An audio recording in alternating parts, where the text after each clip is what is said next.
Good afternoon and welcome into the Fedora Podcast. My name is Noah Chalaya. I, along with my co-host Noel Miller, are delighted to be here with you this afternoon. We've got an exciting show for you planned. A few months ago, we had the opportunity to be at Red Hat Summit. And Red Hat Summit was of note because it allowed us to be in the same room at the same time with the movers and the shakers of the Fedora community. Now, as you probably already have heard at this point, Jeff Spaleta has taken over from Matthew Miller as the Fedora Project Lead, and that leaves an opportunity for Matthew Miller to move upwards in his role at Red Hat. We had an opportunity to sit down with both of these gentlemen, learn what lessons Matthew Miller has learned while he was in charge of the FPL and what he's going to take with him into his future role, as well as have some time to sit down with Jeff Spaleta and see what his vision of the future of Fedora looks like.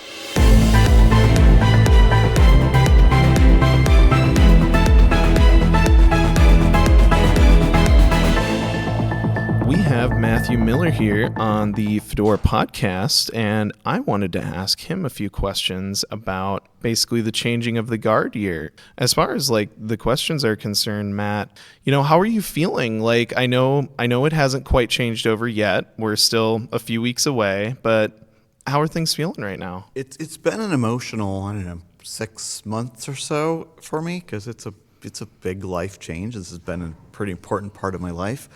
I'm feeling pretty good about it. I think Jeff is going to be awesome in the role, and I am glad to see the amount of energy he's bringing in with it, and it really makes me, realize how tired I am but in a good way, because I'm like, oh, now I feel like I've got the permission to be so tired for a little bit here, and I really am going to spend, after we get done with Flock and DevConf CZ, I think I'll sleep for 2 weeks straight, and that's going to be so nice, because one of the things, we're actually going to change this a little bit because it's awful. The description that I inherited as the Fedora Project Leader job was ultimately accountable for everything in the Fedora project, or responsible and accountable, or something. And it's just like, no one human being can be all of those things. And while I know that's always been hyperbole, I've really deeply felt that for this last decade, and I probably will still feel some amount of it. But it'll be nice to know that officially it really isn't just all ultimately on me in the end. Even though I also know that it never really has been. There's always been so many other people there. But it'll be nice to know it's in good hands. Truthfully, the FPL is not other projects use the term BDFL, which is the benevolent dictator for life, and that's never really been the job for FPL. It's never been a dictator job because, again, if you try to dictate, you would find out how little power you have in that form. It just doesn't work that way. Yeah, so what does it feel like? So you're transitioning out of the FPL role, and you're going to be taking a different role inside of Red Hat. Obviously, you're going to be redefining a few of the responsibilities for the FPL role. But what does your new role look like as far as what you'll be doing? Yeah, so I didn't want to go far away from Fedora, and I wanted to be there not as a pulling the strings thing, but the thing where someone resigns from a job, but they're still secret. I'm definitely not going to do that. But I wanted to be somewhere nearby so that when Jeff has questions about things, I'd be there as a resource. So I'm going to stay in the community Linux engineering group, and I'm going to be a manager, which I've had a lot of people leadership experience, but not very much of this practical being an actual manager thing. And I want to make sure that I kind of have that experience and see where I can grow from that and where that takes me in things. And I think right now in particular, I can help contribute back to the Fedora project and help the way that Red Hat contributes to Fedora there. Matt, can you talk a little bit about what some of the lessons you learned regarding leadership, what you learned throughout your tenure in Fedora? In fact, I understand your leadership in Fedora is longer than all of the other FPLs combined. So there's a tremendous amount you got some reps. What did you learn through that experience, and what are you going to take into your next role? wow, it was a long time to learn a lot of things. One of that is that really, I couldn't have done it without the support of a lot of other people. It's not just an individual success thing there. But in order to succeed for so long, there needs to be, you need to listen to other people a lot and need to really be willing to face when I'm wrong about something and adjust because, especially over that amount of time, anybody's going to be wrong more often than they're right. That's just the nature of things. So learning to be graceful with that and to listen to other people and, to find other people's great ideas and empower them and celebrate them. And I think, as we were talking before, that's a really important leadership style. And all of the bosses that I've had have been the best who have had that ability. And I really want to take that forward into even having more of the institutional, formal, manager responsibility role. I think that kind of leadership is what I want to keep doing. One of the other things that I'm not sure if this translates into a management tip or not, but just learning that when you're in a position of authority, how you say things matters. And this is one of the things coming in as Fedora Project Leader, I was active in the project and I was used to throwing out opinions on things, and I needed to be really careful with this is my opinion versus this is the Fedora Project Leader request and direction. And I think that's probably still true. Am I representing Red Hat when I'm talking to you as your manager? Are we talking as Fedora friends? What's going on here? Just making sure that the voice that's being used is clear in the conversation. I think that's an important thing too. Do you think you're in your new role that's going to expand your position or enhance your ability to move obstacles out of the way for people that report to you? I certainly hope so. Yeah, I've definitely built up a lot of institutional knowledge about Red Hat and Fedora and just how things work, and hopefully I'll be able to use that still. Think I also really care a lot about the things that the people who are reporting to me will also care about and what they're trying to do. So I think just having that shared passion, everybody wants a manager who cares about the things that they care about succeeding, and so that'll be easy because I'm coming in with that. So that's an advantage I think I have. Matthew Miller, I guess this hour on the Fedora Podcast, sir. We appreciate the time as always. We'll get you back in the show soon. Yeah, definitely.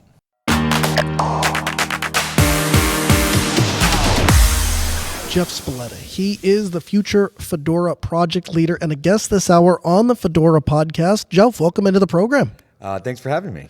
So, Noel, when you heard that there was a new leader of the Fedora project, what were your initial thoughts? Oh man, so I'm newer to the Fedora project, and so I have not known of Fedora outside of Matthew Miller at the head. So when I heard the news, it was pretty interesting to me, and I was very, very curious to have an opportunity to pick his brain and talk with him. So I'm actually very, very excited about this. So obviously everybody that listens to the Fedora podcast is hopefully a Fedora fan. Who's Jeff Spaleta? Well, I am a previous Fedora contributor. I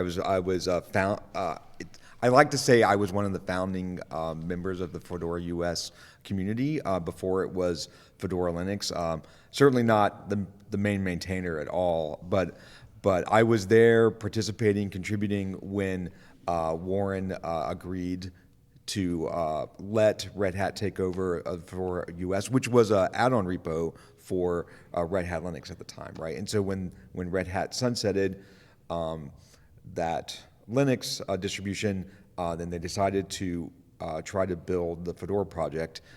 I was there as part of the external community that was engaged with them to figure out how to do that. And I loved the chaos of those first few years when we were trying to figure out how to integrate Red Hat, who had a business perspective, right? And they had a closed development model, and they're trying to engage with the community and do something new and different. Can you tell me a little bit about how you got the position of Fedora Project Lead. What led to that? What led to that in your life that caused you to say, I'm going to put my hand up in the air? And when does that actually take place? Yeah, so I was actually living in Alaska for, I guess, like the last 18 years. I had gone up there to do some academic research work to study the aurora, and for other reasons, my wife had gotten a job back east in Virginia, and so we were already planning to do the move from Alaska back east, and as part of that. It just happened to be the correct time, like I guess it was like December or November when Matthew announced that he was stepping down and they were opening up the job rec.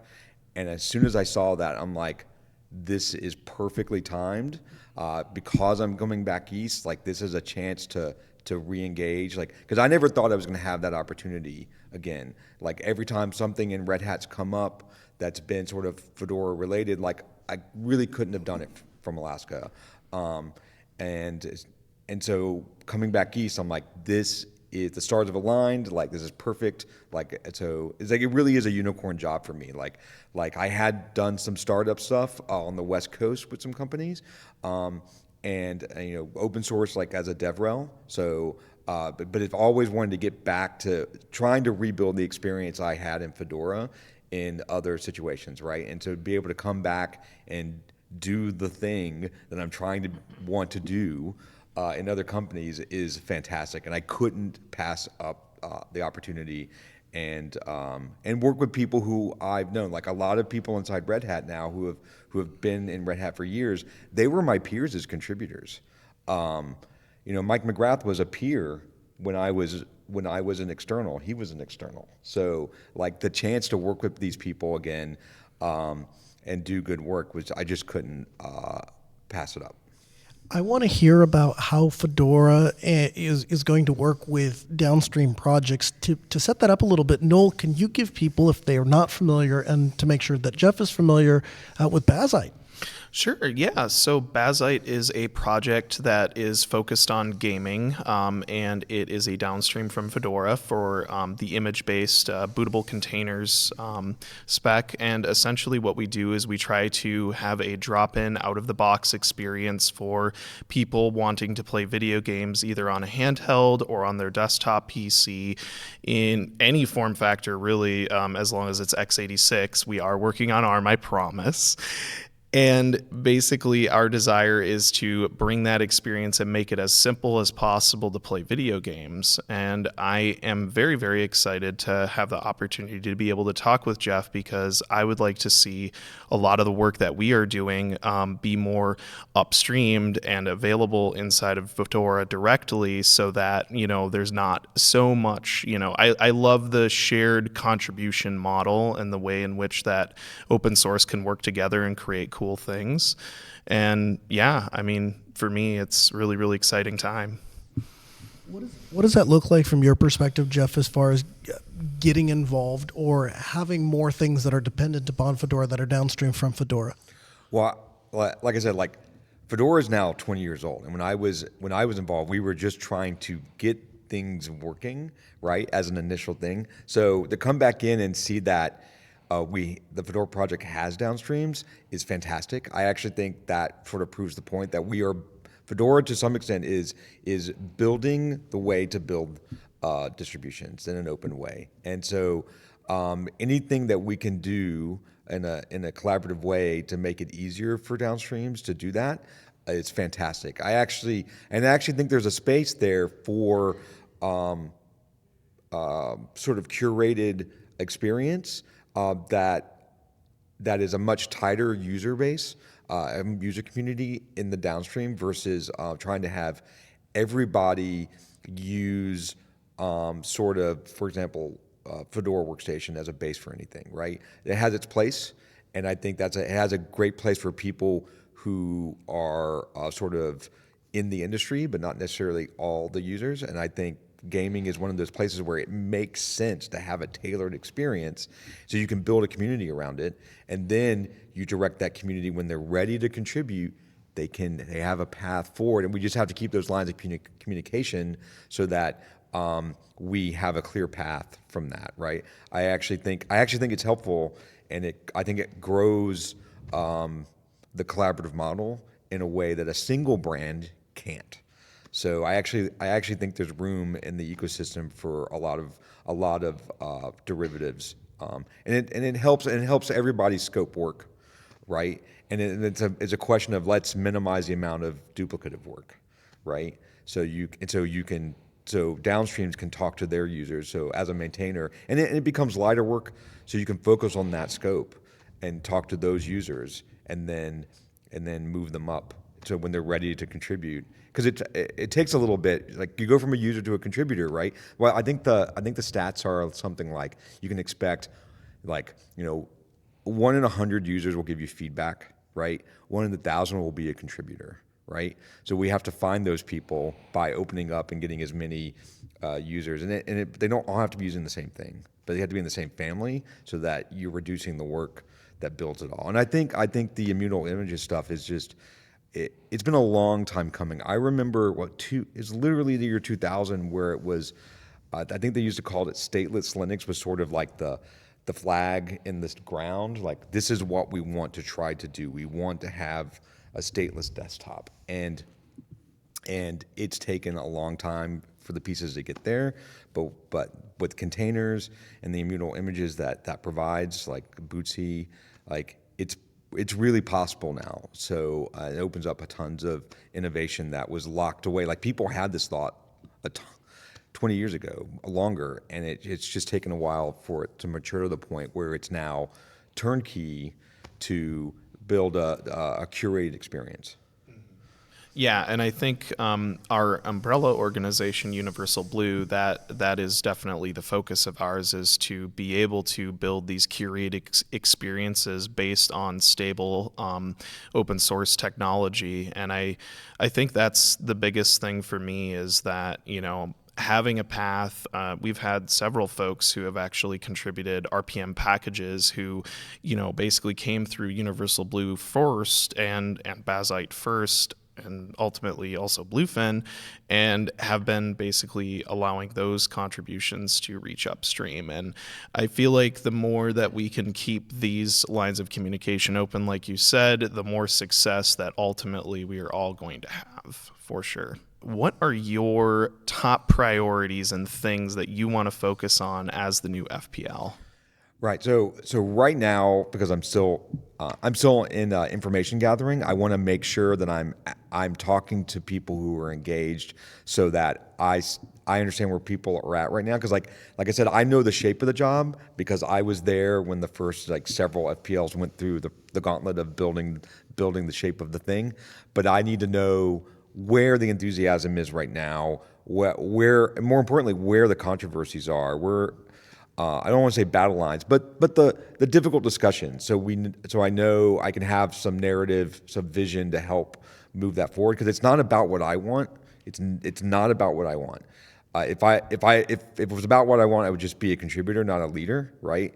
But it's not my role anymore, right? My role is to lead, not to be the doer. And I need to help be a catalyst for people who are doing things and chart a course for, hey, what does this look like 3 years from now, 4 years from now? So we're thinking about that, and I can find the right people who will work on that vision. But that's not right now. Right now, I'm trying to figure out where people are at in the community right now, what they're thinking about, but the other thing I'm interested in is making sure I know where what the health of the project is like, specifically. Where are the places where someone's doing hero work and maybe we should get some help there? Like, what's the XKCD graphics, like the whole open source stack, and there's this one guy in Indiana, right? Mm-hmm. Well, Nebraska.